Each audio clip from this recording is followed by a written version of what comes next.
I love that line. That's out of Eric Butterworth's Spiritual Economics. That line that tithers are lumped together for most people with joggers and vegetarians. It's part of a cultish practice. So we're going to take a look today at that T word, okay? Take a breath, lock the doors, don't let anybody out. And we're going to do a talk on tithing that you've probably is unlike anyone you've ever heard before, as you probably figured out from the reading that you just heard before. So we're going to take a look at it in a fresh context. Tithing itself is an ancient Middle Eastern practice, and tithing simply means 10%. 10% of something, of anything, just 10%. It was taught or practiced in the Middle East really more as a form of taxation by cultures rather than it was any kind of a great spiritual practice. The Israelites ran as a theocracy, with God being the president of, the country, right? The head of the country, the king of the country. And the Levites, the Levite tribe, was the administrators of that. As the priestly tribe, the supporters of the priests, they were sort of the bureaucrats who administered to that. And the purpose of the tithe in Hebrew, in philosophy, in Hebrew practice, was to support the Levites, widows, orphans, and the infirm. So it's basically to kind of take care of the business of the country and those who are less fortunate. That's all that it was. Take a breath. So, we have this process that there's no...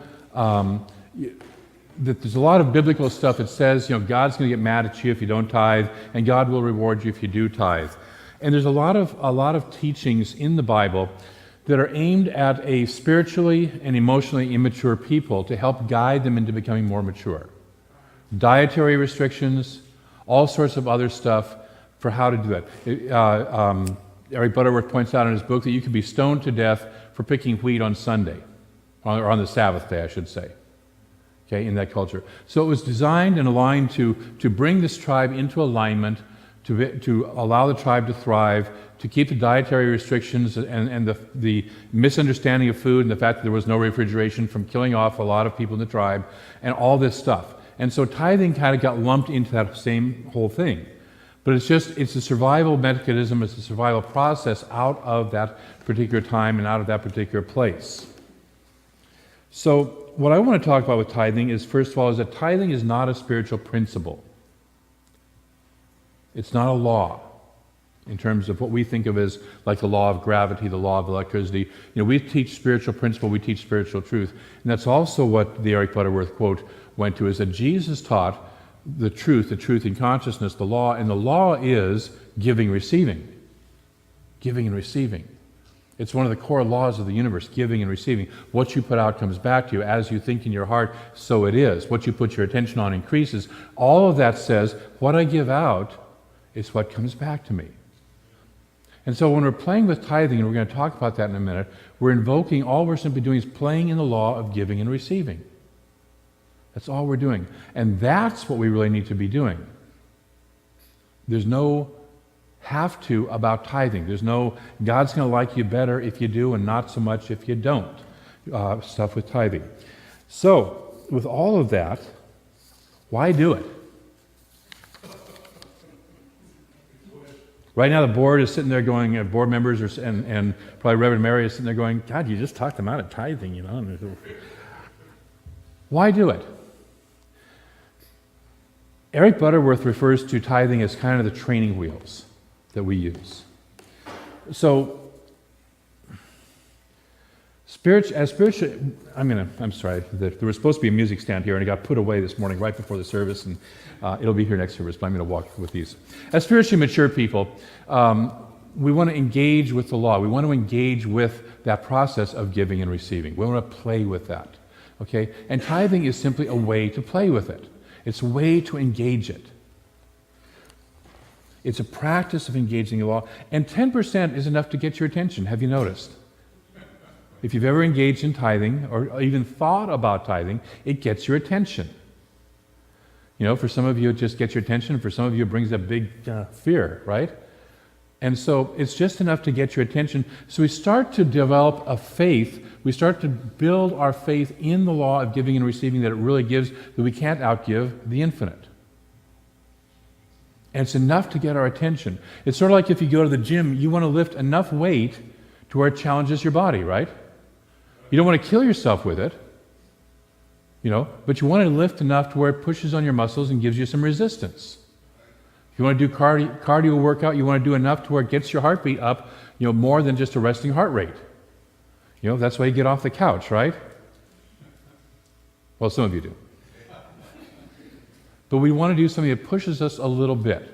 Not kills us, pushes us a little bit. And tithing, 10% is enough to do that for us.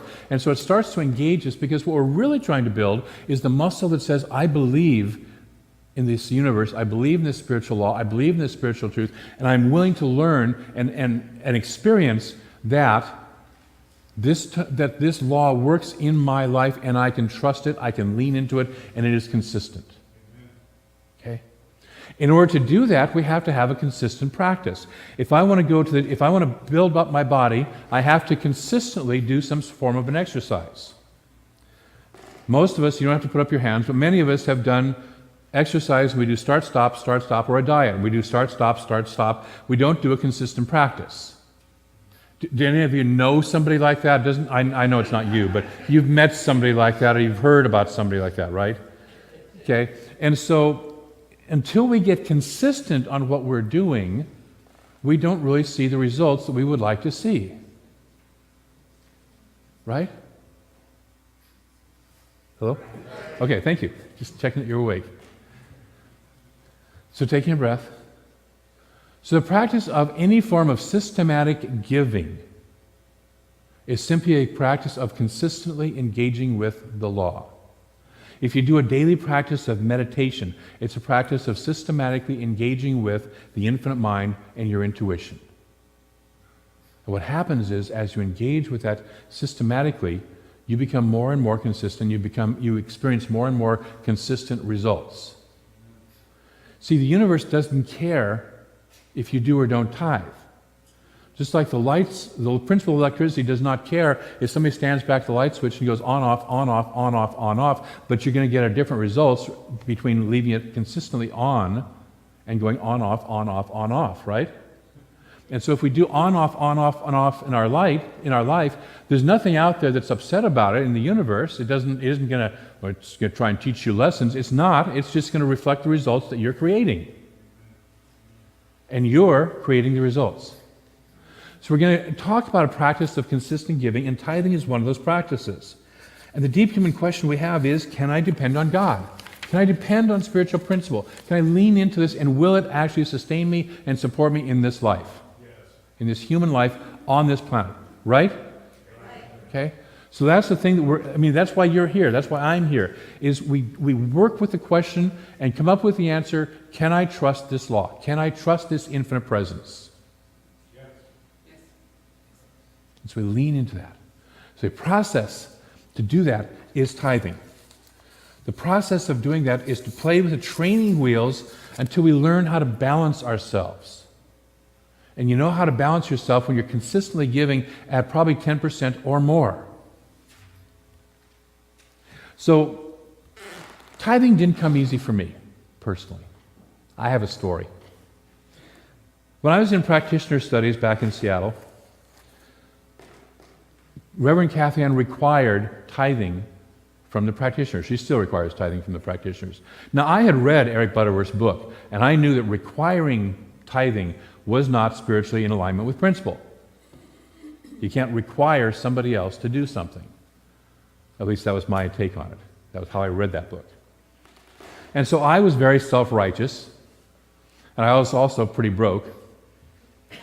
And so I wasn't going to tithe, and I was resisting it, and the thing with the practitioner studies at Prac 1 at that time was, by week either 23 or 24 of the 30 weeks, you had to be tithing. I created 2 rules changes in the Prac 1 studies as a result of my going through Prac 1. One I'm not going to ever talk about from the pulpit, but the other one was that after that, beginning with the classes after that, you had to start tithing from day 1 of Prac studies. No more of this waiting until you got down the road. I think I was not the only one who was in resistance to it, but I think I was the final straw that broke the camel's back. It was made clear to me at the end of Prac 1 that I was not going to continue into Prac 2 until I got, dealt with my whole issue around tithing. And I had the choice between either being right or dealing with my issue around tithing. And what I finally did was I stood back and I prayed about this, I meditated about it, and I finally realized I was called to be a practitioner. I felt the call powerfully to be a practitioner. And I knew I was in the right church. I didn't need to go find some other church to be a practitioner in that didn't have that requirement. I knew I was in the right place, and I knew I was answering the right call. And I finally just said to the Spirit, I said, you've called me to be the practitioner, and it is required in this church. Whether I like it or not, whether it's right or wrong, make it easy for me to tithe. See, what happened was I had a bigger call. I had something that was more important. When we get inconsistent in our exercise program, the way to get consistent is to have a purpose for your exercise program. You get a diagnosis from a doctor that says if you don't shape up, you're going to not live for more than 6 months. You have this wedding, to go to, and you want to look good in your bride's dress or your bridesmaid's dress. You suddenly get a vacation coming up for Hawaii, and you want to look good in a bikini or a pair of swim trunks. You have a purpose for doing the exercise and the diet. It's not just doing it to do it. You have a purpose, you have a calling, you have something bigger than that. The way that I quit smoking when I was a teenager was I used to run up and down. I went to college my first year up at Klamath Falls here, and it's about 5,000 feet of elevation up where the college is, and it was a very boring school to go to, not a whole lot of activity happening back then. And I had arrived down there with my hair down to here and my love beads and my bell-bottom jeans and paisley shirts and acid rock music in 1969. Talk about a redneck college, okay? Talk about not being a redneck. We had a cultural conflict. So I spent a lot of time in the weight room because there wasn't really much else to do, and I didn't have a whole lot of friends.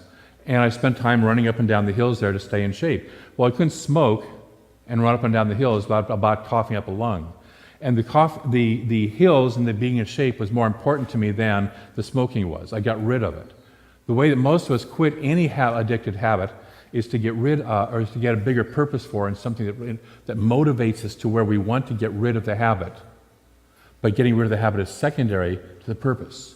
So we tithe or we spiritually give consistently because we have a bigger purpose, because we want to have something greater in our lives. We want to have more consistent results in our lives. We want to have a deeper understanding and trust in spirit and the law of the infinite universe.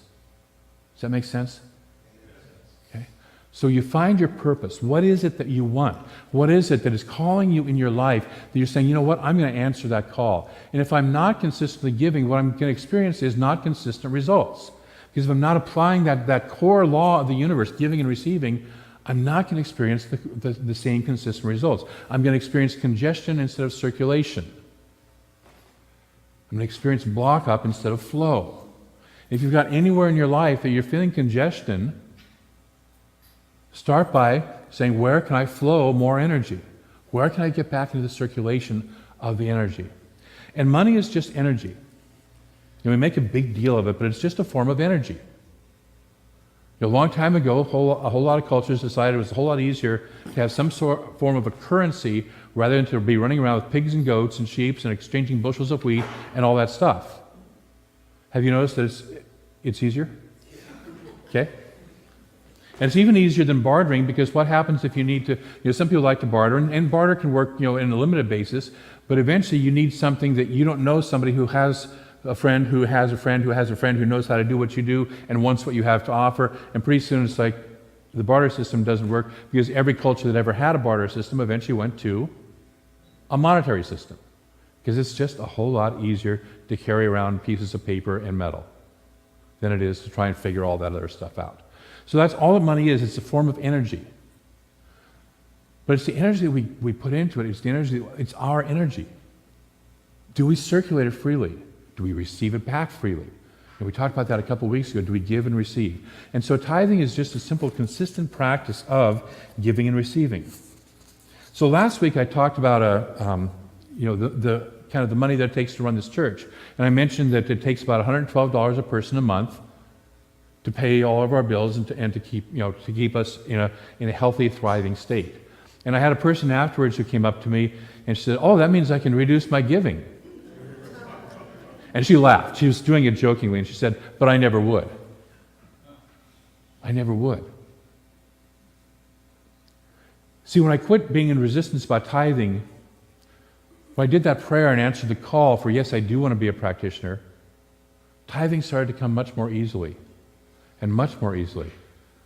And all of a sudden, I wasn't so broke anymore. It's a funny coincidence. And so that process kept going to where today I still tithe, happily, joyously, and I wouldn't stop no matter what. I've had my ups and downs in my life, but I keep the financial practice of tithing going consistently because I know that as long as I keep going to the wells, as long as I keep priming that pump, as long as I keep putting that energy out there, it has to come back. Okay? And so I play with that. People that do give and tithe and give more than 10% won't stop because they understand that out of the giving, they're going to experience receiving. How many of you know that? How many of you have experienced that? Right? And so as we keep giving, we keep receiving. That's just simply the law. It's like if we keep the light switch on, the electricity keeps flowing. That's the law. That's how electricity works. So tithing simply helps us practice. It is just that. It's a practice.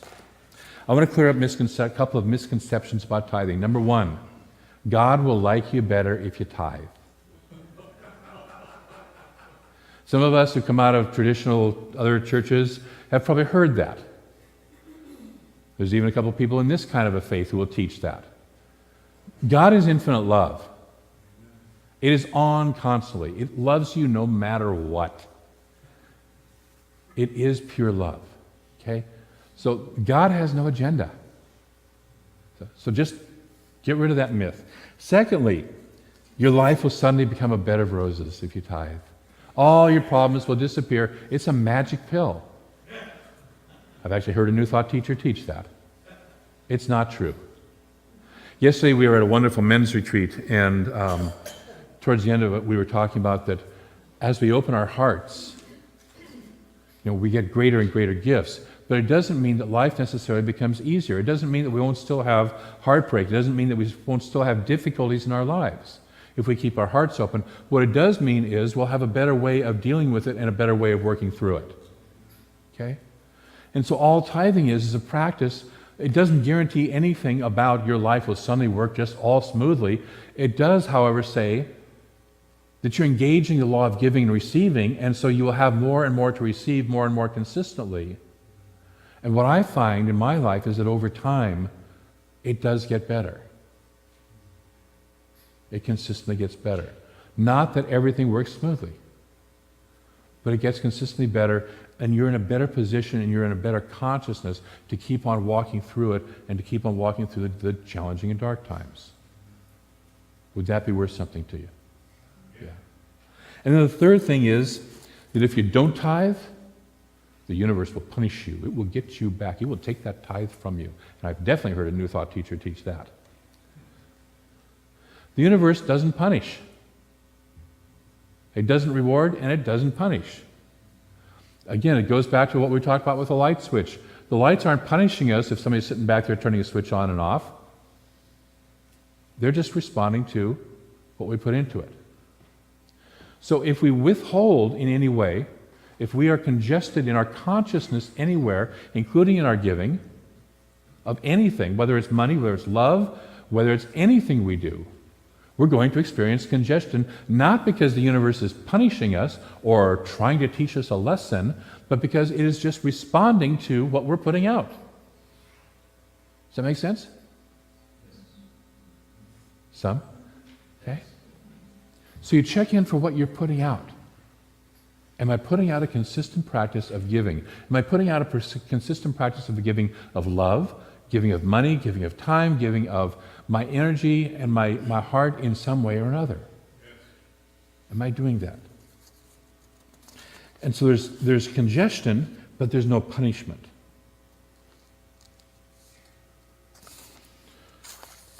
So tithing is not a magic pill. It won't instantly heal your finances.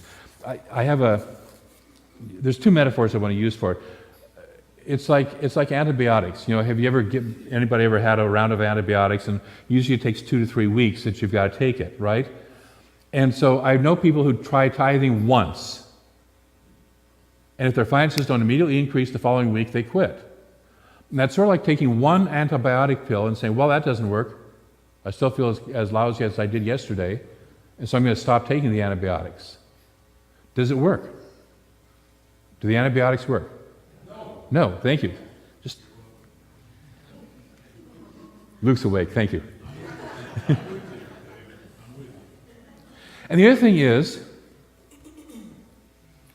I took my car in and had the oil changed. I didn't notice any increase in performance.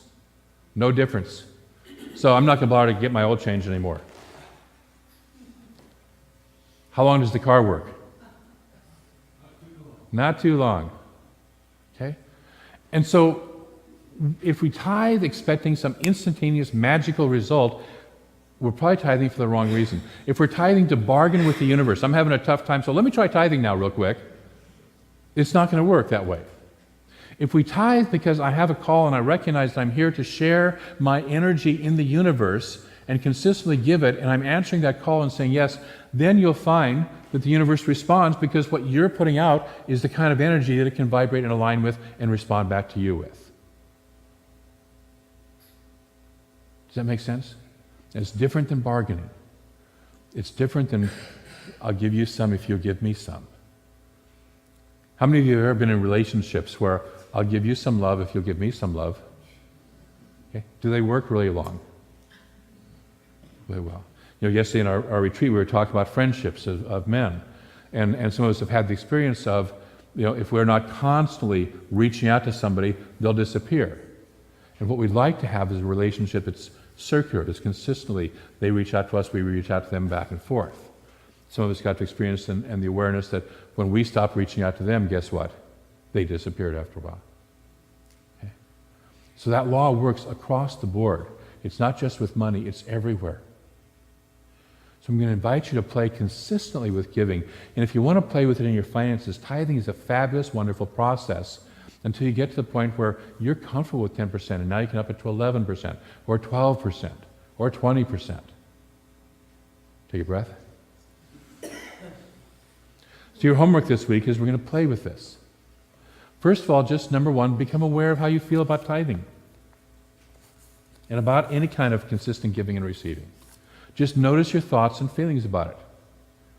And I noticed one person, when I just first started this talk about tithing, got up and walked out of here because he wasn't going to listen to it. I'm guessing. Could have had other reasons. 49ers are playing, I think.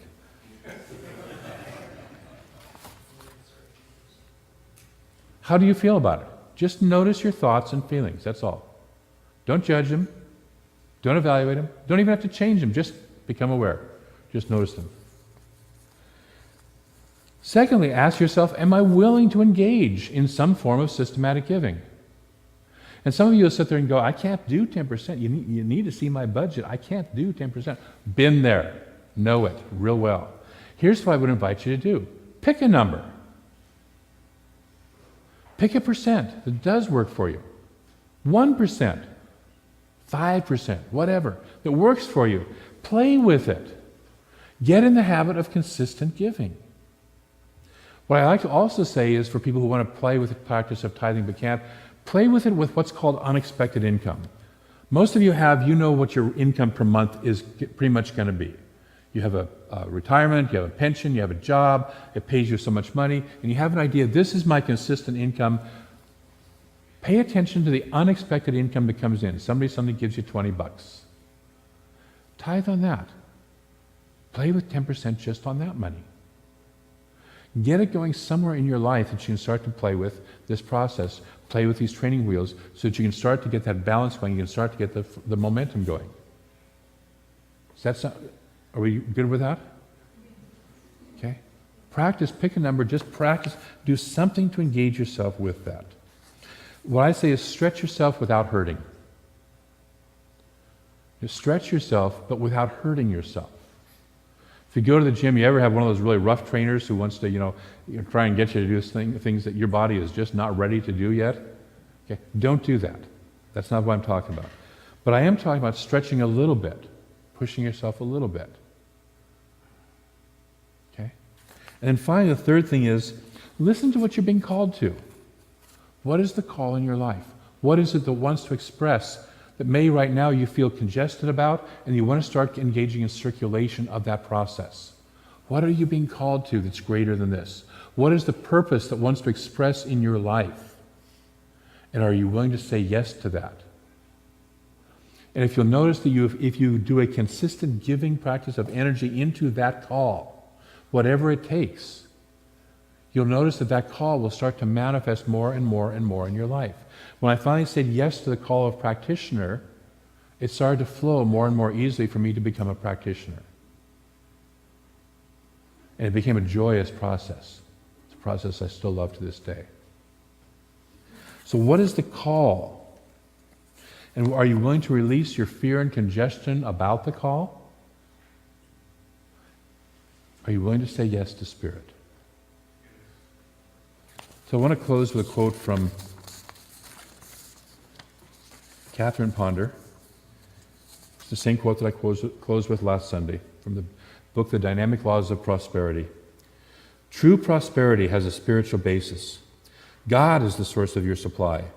Your mind, body, abilities, talents, education, job, or profession are all instruments and channels of your prosperity, but God is the source. Therefore, you must do something definite and consistent to keep in touch with that rich source if you want to be consistently prospered. Sharing is the beginning of financial increase. Systematic giving opens the way to systematic receiving. So let's join together in prayer. So taking a deep breath, I turn to that source. I turn to that infinite oneness. I turn to that which is the source of love, the source of prosperity, the source of health, the source of life energy, the source of all. That infinite presence is all that there is. There is nothing else but that presence. That presence is such immense love. We are held in that love in the most beautiful ways possible. We are one of that. We are one of the infinite love of the universe. We already are that. There is nothing we could ever do to cut ourselves off from that. There's nothing we could ever do to not become that. We are one of the love. We are one of the abundant prosperity. We are one of the health, the vitality, the life energy. We are one of this infinite life that is seeking constantly to express itself in, through, and as each of us. We are the conduits and the points of expression of that life here on this planet at this moment. And so I speak my word that we say yes to that expression. We say yes to this life energy, this love, this harmony, this joy, this prosperity that wants to express through us. We say yes. In our heart of hearts, in the deepest part of our being, we say yes. We allow that yes to resonate through our lives, through every cell of our body, through every aspect of our lives. We trust this universe that is in a conspiracy for our good. We step away from fear. We step away from belief in lack and not enough, because that is not the truth of the divine, and it is not the truth of us. We open to the infinite truth. We open to the infinite power, the infinite grace, that we are greater than any circumstance we can ever face, because we are God in form. So we open to that infinite source that sources us, that flows through us. If we need to, we use a wonderful process like tithing to train ourselves to get consistent. We go to the gym of life. Allow ourselves to begin to lift weights. Allow ourselves to begin to do the cardio workout. Allow ourselves to begin to learn whatever it is we need to learn. We need to learn the dance steps of life. We begin to learn those steps. We say yes to that process. If we're already masterful at it, we allow it to flow through us in even more wonderful ways. We say yes to this flow of spirit. We say yes to the flow of good. And so for all the good that then comes from that yes that each of us says, because as we say yes, our life shifts and manifests and blossoms in ways that we can't even expect. For this I'm grateful. For the good that is right here, right now, manifesting in each person's life, I am so grateful. For the Spirit that infuses it all, I'm so grateful. For the yes that is being said in our hearts, I am so grateful. And so I allow this process and this word to be planted into the soil of the infinite consciousness, the infinite law that knows how to manifest it, that knows how to grow it and blossom it into each of our lives in the most beautiful, perfect ways possible. That as we give, that as we plant those seeds, growth happens, new life happens. And we let it be so. And together we say, and so it is. Thank you. Thank you. I'll invite the ushers to come forward.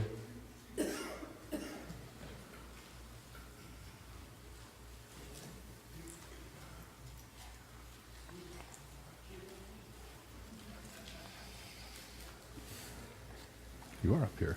Yes.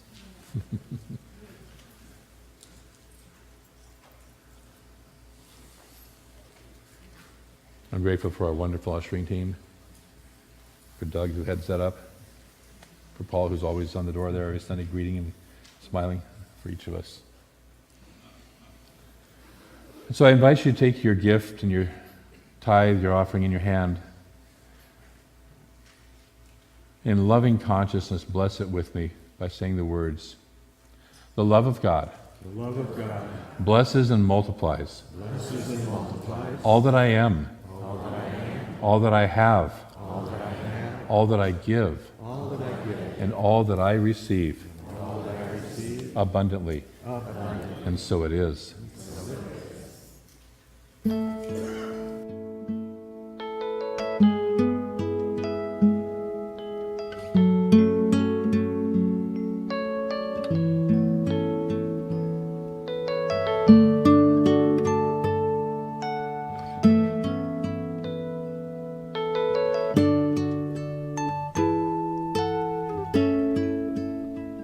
I am so blessed. I am so blessed. I am so grateful for all that I have. I am so blessed. I am so blessed. I am so grateful. I am so blessed. I am so blessed. I am so blessed. I am so grateful for all that I have. I am so blessed. I am so blessed. I am so grateful. I am so blessed. I am so blessed. I am so blessed. I am so grateful for all that I have. I am so blessed. I am so blessed. We are blessed. We are ever so blessed. And so in gratitude for the blessings we receive, in gratitude for the blessings we share, in gratitude for all this good that comes to this center and blesses out and beyond the walls of this center and each person within the center, I am so grateful. I call all of this good and each of us good. And together we say, and so it is.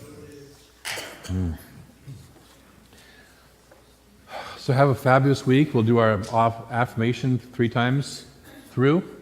The love of God, excuse me, that's not the right one. There's only one life. That life is God's life.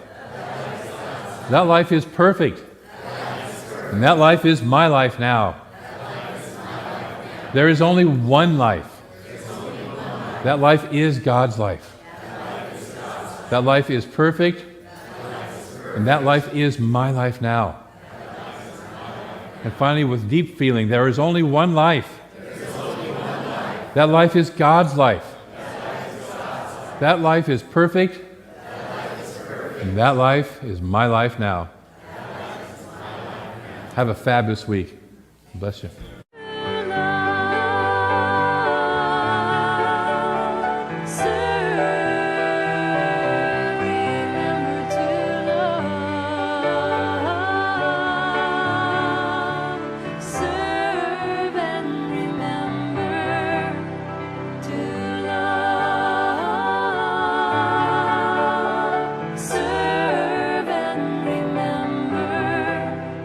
To love,